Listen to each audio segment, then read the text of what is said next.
من ناحية تانية الفرقة المصرية اتأثرت جدا، وحرمانهم من لاعبيهم عشان ينضموا للمنتخب طول الفترة دي ما كانش سهل خالص.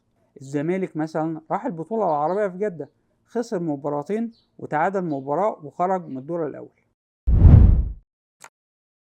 الأهلي كمان حاول يلعب في البطولة العربية اللي هتكون بعد مباراة العودة، بس الاتحاد ساعتها رفض يسيب له لعبته.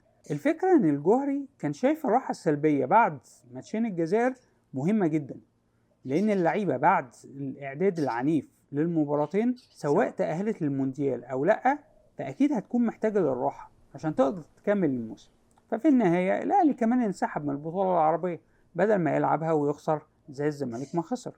ده كمان حظ الجوهري كان جيد جدا، لان الفرقة المصرية ما كانتش بتلعب في بطولات افريقيا باستثناء الزمالك اللي كان خرج بدري.